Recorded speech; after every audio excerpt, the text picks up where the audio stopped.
Meu ex destruiu meu carro, então destruí a reputação dele sem levantar um dedo. O cheiro de tinta fresca e metal polido ainda pairava no ar da minha garagem, um perfume que para mim era mais doce que o mais raro dos florais, mais inebriante que o mais fino dos vinhos. Era a fragrância inconfundível do trabalho árduo, da paixão e de uma profunda sensação de conquista pessoal. Ali, sob a luz difusa e quase mística da manhã que se infiltrava pelas frestas da janela, repousava Electra, meu Chevrolet Impala 1967. Ressuscitado das cinzas do abandono, restaurado à sua glória original com minhas próprias mãos ao longo de intermináveis meses de dedicação obsessiva. Cada curva sinuosa de sua lataria, cada brilho espelhado do cromado que eu havia polido até a exaustão, cada nota gutural e poderosa do motor V8 que eu havia reconstruído pacientemente, peça por peça, era um testemunho irrefutável da minha resiliência, da minha capacidade de transformar o quebrado em belo, e da minha paixão inesgotável por mecânica e design. Eu era Lia, uma designer de joias autônoma, cujas mãos hábeis transformavam metais brutos e pedras raras em obras de arte lapidadas. E Electra era muito mais do que um simples carro, era um refúgio de pensamentos, um santuário de memórias e um símbolo tangível da minha independência recém-conquistada, da minha liberdade resgatada após o fim turbulento, doloroso e agora eu via, necessário do meu relacionamento com Marcos. Viver naquela cidade litorânea vibrante, com o constante som das ondas como trilha sonora e o horizonte infinito do oceano como inspiração, me dava a liberdade criativa e emocional que eu tanto ansiava, e minha arte, assim como minha alma, florescia com a calma e a grandiosidade do mar. Marcos, por outro lado, era o epítome do sucesso exterior, a personificação da imagem que o mundo queria ver. Empreendedor de tecnologia, sua empresa de aplicativos inovadores era a coqueluche do momento, uma máquina de gerar manchetes e fortunas, e sua imagem pública era, aos olhos de todos, impecável, quase irretocável. Charme estudado, inteligência afiada, ambição desmedida. Ele tinha todos os atributos para conquistar o mundo, para ser a capa de revistas e o orador de TED Talks. Mas por trás da fachada cuidadosamente construída de milionário visionário e filantropo ocasional, espreitava um caráter duvidoso, um ego frágil e uma necessidade insaciável de controle. Marcos era possessivo de uma forma sufocante, controlador de uma maneira sutilmente opressora, e via a mim e a Electra como meras extensões de seu próprio ego superdimensionado, troféus reluzentes, símbolos de um status e de um poder que ele acreditava ter construído sozinho, ignorando qualquer contribuição ou sacrifício alheio. O término do nosso relacionamento foi doloroso, um corte profundo que levou tempo para cicatrizar, mas agora eu via que fora absolutamente necessário, um renascimento. Eu me reconstruía, peça por peça, meticulosamente como havia feito com Electra, e minha arte e minhas criações eram o meu bálsamo, a expressão da minha alma renovada. O rompimento havia sido, para mim, a libertação de uma gaiola de ouro, mas eu sabia com uma certeza fria, que havia ferido o orgulho de Marcos de uma forma tão profunda que ele dificilmente perdoaria, e que ele não deixaria impune. A manhã daquele dia fatídico começou como qualquer outra, um convite silencioso à criatividade, ao cheiro de café fresco e às promessas de novos designs. Mas ao descer para a garagem, o coração deu um salto assustador em meu peito, e um grito mudo rasgou minha garganta, sufocado pela incredulidade e pelo terror. Electra, minha amada Electra, meu orgulho e alegria, estava desfigurada. Não era um simples arranhão acidental de um motorista desatento, nem um amassado banal de estacionamento, mas uma destruição brutal, sádica e inegavelmente premeditada. Os pneus, 4 deles, os originais de época que eu havia importado com tanto custo e esforço, estavam cortados em tiras irregulares, dilacerados, como se a raiva incontrolável de alguém tivesse sido despejada em cada centímetro da borracha, uma mutilação covarde. A pintura, um azul celeste que eu mesma havia escolhido e aplicado com a precisão de um cirurgião, agora estava coberta por riscos profundos. Cruzes grotescas e palavras ofensivas, escarificadas na lataria com uma chave ou um objeto pontiagudo, revelando o metal nu e oxidado por baixo, uma ferida aberta. Os vidros das janelas, estilhaçados em 1000 pedaços, brilhavam sinistramente no chão, e um dos faróis, que eu havia encontrado em um ferro velho e restaurado com tanto carinho e paciência, estava brutalmente quebrado, a lente espalhada no chão como lágrimas de cristal. O cheiro de pneu queimado, misturado com a tinta ainda úmida de grafite preto e ofensivo, era nauseante, um ataque aos sentidos. A violência do ato me atingiu como um soco no estômago, me roubando o ar, a fala, a capacidade de pensar. Eu não tinha dúvidas. A certeza gelada de que só podia ser Marcos se instalou em minha mente. A polícia veio com a eficiência burocrática de quem lida com tragédias cotidianas. Fizeram perguntas repetitivas, tiraram fotos do estrago com seus flashes frios, mas a resposta previsível foi desanimadora. Sem testemunhas oculares, sem câmeras de segurança na minha rua isolada, um pequeno paraíso que agora parecia um inferno particular. Sem provas concretas que pudessem incriminar alguém, era impossível ligar o crime a uma pessoa específica. Era a minha palavra, a palavra de uma mulher abalada, contra a palavra dele, a palavra de Marcos, o empresário de sucesso com sua reputação intocável. E eu sabia que ele sairia ileso, com um sorriso de escárnio nos lábios. O desespero se misturou à raiva, a sensação avassaladora de impotência. Electra, meu símbolo de independência e superação, havia sido profanada, violada em sua essência, e a liberdade que eu tanto prezava parecia agora uma miragem distante. Um sonho desfeito. Marcos, com seu cinismo calculado e sua crueldade velada, ainda teve a audácia de me ligar, fingindo uma preocupação que beirava a zombaria. Lia, soube do seu carro, que horror, que coisa terrível.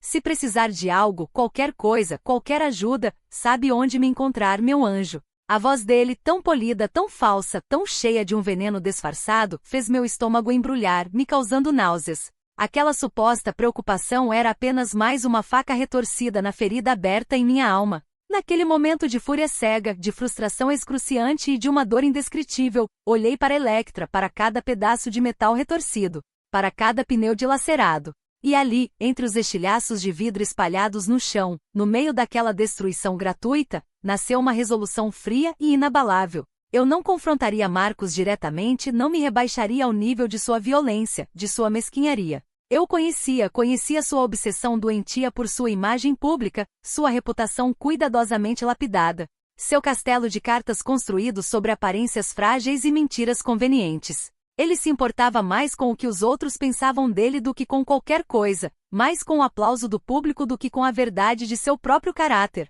Eu iria atingi-lo onde mais doía, em sua reputação, em sua imagem, em seu império de futilidades. E o faria sem levantar um dedo, sem uma única acusação direta, sem uma sombra de sujeira em minhas mãos, sem me contaminar com a sua toxicidade. Minha vingança seria silenciosa, cirúrgica e implacável.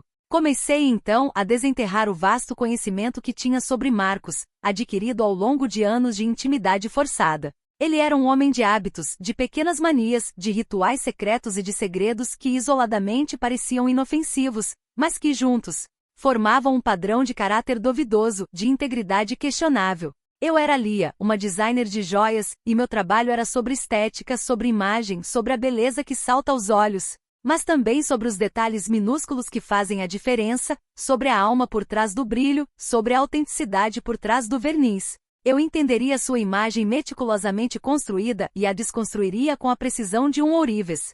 Minha primeira jogada foi sutil, quase um sussurro no vento digital, uma ondulação quase imperceptível que com o tempo geraria um tsunami. Em minhas redes sociais, onde eu postava principalmente sobre minhas criações, sobre a beleza das joias e a inspiração na natureza, comecei a tecer narrativas sobre a fragilidade da confiança, sobre a dor da traição disfarçada em sorrisos e gentilezas, sobre a força que se encontra na reconstrução. Postei fotos de joias antigas com pedras rachadas, transformadas em novas peças, com legendas poéticas sobre reconstrução após a destruição, sobre cicatrizes que se tornam belas. Falei sobre a beleza de encontrar força na vulnerabilidade, de iluminar as sombras para que a verdade apareça, de como a autenticidade é a joia mais rara. Não mencionei nomes, não fiz acusações diretas, não precisei. Mas amigos em comum com Marcos, aqueles que conheciam os detalhes do nosso término, a profundidade de sua ira e a história do meu carro, começaram a interpretar, a ligar os pontos. Os comentários sutilmente questionadores, as curtidas discretas em meus posts de pessoas que normalmente não interagiam comigo, eram o primeiro sinal de que a mensagem estava chegando ao público-alvo, atingindo os ouvidos certos. O burburinho começou, o primeiro eco. Em seguida, usei o amigo em comum perfeito, Léo, um ex-colega de faculdade de Marcos, que era um jornalista de mídias sociais com uma reputação invejável por ter um faro aguçado para histórias polêmicas e por, francamente, não conseguir guardar um segredo por muito tempo, especialmente se isso implicasse uma boa matéria. Léo era conhecido por sua ética profissional, mas também por sua sede insaciável por informações relevantes que pudessem render cliques e reconhecimento. Encontrei-me com ele para um café, ostensible para discutir uma peça de joia customizada que eu sugeri que ele presentearia à sua esposa, mas o assunto logo, e convenientemente se desviou para o meu carro. Não acusei Marcos diretamente do vandalismo, claro, jamais faria isso, mas descreve, com detalhes minuciosos e uma voz embargada pela emoção, e um pouco de teatro, o estado deplorável de Electra, o terror que senti, a raiva cega que parecia ter movido o agressor. É uma pena que algumas pessoas não consigam lidar com o fim de um relacionamento de forma madura, não é, Léo? Eu disse, com um suspiro dramático e um olhar de desamparo, a violência de certas ações, a raiva pessoal por trás delas, me assusta profundamente. Mencionei as marcas de chave na lataria, os pneus cortados de forma tão pessoal, as palavras ofensivas que pareciam dirigidas à minha individualidade, à minha essência. Léo, com sua mente investigativa em pleno funcionamento, captou cada nuance, cada insinuação, cada sugestão velada. A história do carro vandalizado sem um culpado formal, mas com uma forte implicação subentendida, começou a circular nos círculos sociais e profissionais de Marcos. Alimentada por um Léo que, sem saber, estava fazendo o meu trabalho. Não era uma fofoca leviana, era um fato, um incidente misterioso que coincidentemente aconteceu poucos dias após o término conturbado com Lia. A próxima etapa foi direcionada ao ambiente profissional de Marcos, o templo de sua autoproclamada genialidade. Ele estava prestes a lançar um novo aplicativo revolucionário, Ascension, uma plataforma de inteligência artificial para otimização de carreira e desenvolvimento pessoal. E o evento de lançamento seria a vitrine perfeita para sua imagem de gênio visionário e líder incontestável. Eu, como designer autônoma e figura conhecida no meio, era convidada para muitos eventos do setor. Em um desses coquetéis pré-lançamento onde Marcos e seus principais investidores estavam presentes, eu acidentalmente me vi conversando com a senhora Albright, uma investidora de peso conhecida por seu conservadorismo, sua aversão a riscos desnecessários e sua crença inabalável na racionalidade dos negócios. Lia, com sua postura calma e elegante, sem a mínima intenção de acusar Marcos de qualquer má conduta, apenas se permitiu compartilhar uma história engraçada sobre ele. Um hábito peculiar que ele sempre escondeu, mas que revelava uma faceta menos racional e mais supersticiosa do empresário. Sabe, Marcos é um homem brilhante, um verdadeiro gênio, mas ele é super curioso com as coisas mais inesperadas. Ele tem uma superstição hilária com números, por exemplo. Antes de qualquer grande decisão, antes de fechar qualquer negócio milionário, ele costuma consultar um numerólogo. Lembro que ele não fazia nada importante às terças-feiras, porque era o dia que o numerólogo dele tirava folga. É engraçado, né? Para um homem tão ligado em tecnologia, em dados, em inteligência artificial, ele tem um lado místico bem forte, quase um xamã moderno. A senhora Albright, com um olhar de desconforto que ela mal conseguiu disfarçar, forçou um sorriso amarelo, já visivelmente perturbada. Aquilo, embora não fosse uma mentira em si, abalou profundamente a imagem de homem de negócio sério, racional e totalmente confiável que Marcos tentava construir, especialmente para investidores que valorizavam acima de tudo a frieza dos números, a lógica e a ausência de irracionalidade. Em um ambiente de alta tecnologia, de bilhões em jogo e de riscos financeiros gigantescos, a menção a superstições e numerologia soava como um alarme ensurdecedor. Uma bandeira vermelha flamejante sobre a solidez e a racionalidade de suas decisões de negócios. O golpe seguinte foi direcionado à integridade moral de Marcos, aquele que ele considerava seu calcanhar de Aquiles. Eu lembrava de Marcos sempre evitando pagar pequenas contas, ou passando a perna em fornecedores menos importantes, usando brechas contratuais ou sua influência desmedida para se safar de suas responsabilidades. Ele se achava acima dessas pequenas mesquinhez terrenas. Eu, acidentalmente, encontrei um fornecedor antigo de Marcos.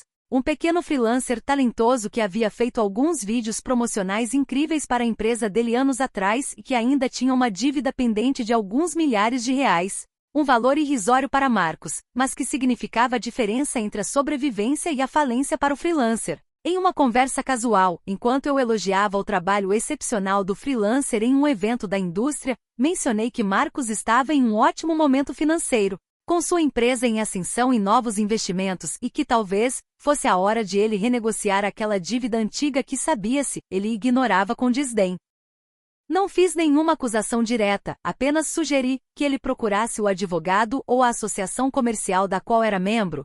fornecendo os detalhes de contato de Marcos sem um tom acusatório, mas apenas como informação para contato, caso ele quisesse resolver a situação de forma amigável. Essa pequena sugestão, a princípio inocente e bem-intencionada, desencadeou uma série de pequenas investigações por parte de outros fornecedores e antigos colaboradores que, ao ouvirem a história e reconhecerem o padrão, lembraram de suas próprias dívidas pendentes e acordos não cumpridos. Um padrão de mesquinharia, de falta de ética em pequenas transações e de desrespeito com os parceiros começou a ser revelado, corroendo a imagem de Marcos, o empresário visionário. O efeito dominó começou sutil, quase inaudível, mas depois ganhou força, transformando-se em uma avalanche imparável que desceria sobre Marcos. As pequenas rachaduras na reputação de Marcos, antes invisíveis a olho nu, começaram a aparecer, a se alargar. Os investidores, já abalados com a história da superstição e da falta de racionalidade nas decisões, questionavam agora a estabilidade emocional dele, a solidez de seu julgamento em momentos de pressão, a ética em suas práticas de negócios. Os colegas de trabalho, ouvindo sussurros sobre o carro vandalizado, que Lia nunca atribuiu diretamente a Marcos, mas cuja implicação era óbvia, e as dívidas com fornecedores começaram a ver os traços manipuladores e a mesquinharia que Lia havia conhecido tão bem em privado. Os segredos engraçados ou peculiares que Lia revelou com sua falsa inocência humanizaram Marcos de uma forma que o descredibilizou no ambiente corporativo, onde ele se esforçava para ser uma máquina fria e calculista, desprovida de falhas humanas. A história do carro, que Lia nunca atribuiu a ele diretamente, começou a circular como um incidente misterioso que, coincidentemente, aconteceu após o término com a ex-namorada Lia, que por sua vez, era conhecida por sua discrição, bom caráter e integridade inquestionável. O desmoronamento foi gradual, lento e doloroso de observar, mas implacável em sua inevitabilidade. A imagem impecável de Marcos, aquela que ele cultivou com tanto esmero e manipulação, desfez-se em estilhaços de vidro. Investidores preocupados com a instabilidade e a ética duvidosa começaram a se retirar, levando consigo seus milhões e suas parcerias estratégicas. Projetos promissores como o tão aguardado Ascension atrasaram indefinidamente, perderam o brilho e a credibilidade no mercado. A fachada de homem de sucesso e gênio da tecnologia desmoronou sob o peso das pequenas verdades que se acumularam, revelando um padrão de caráter duvidoso, mesquinharia inata e instabilidade psicológica profunda. Sua empresa começou a sofrer perdas significativas, perdendo contratos importantes, talentos valiosos e a confiança do mercado. Eu observei o desmoronamento de Marcos de longe, com uma distância calculada e uma serenidade que me surpreendeu. Não senti prazer na vingança, não houve a euforia que eu talvez esperasse. Havia sim uma sensação de justiça cumprida, um alívio profundo de que a verdade, afinal, havia encontrado seu caminho para a luz. Electra, meu carro, foi restaurado com minhas próprias mãos mais uma vez, mas agora com um novo significado, um novo propósito. Em vez de pintá-lo de volta ao azul celeste original, optei por um tom perolado, iridescente, com detalhes em ouro branco que remetiam às minhas joias mais preciosas. Ela se tornou uma obra de arte ainda mais pessoal, um testemunho visível da minha força interior, da minha capacidade de ressurreição. Minha própria reputação como designer de joias e restauradora floresceu, atraindo novos clientes e admiradores que valorizavam minha autenticidade e minha história. Entendi que a verdadeira força não reside em destruir o outro, mas em reconstruir a si mesmo, não em acusar publicamente, mas em expor a verdade através da sutileza e da inteligência, sem se sujar com a lama do inimigo. O mundo, eventualmente, se encarrega de revelar quem as pessoas realmente são por trás de suas máscaras, e as mentiras e manipulações acabam, invariavelmente, por se voltar contra o próprio mentiroso, destruindo seu castelo de cartas com sua própria ventania.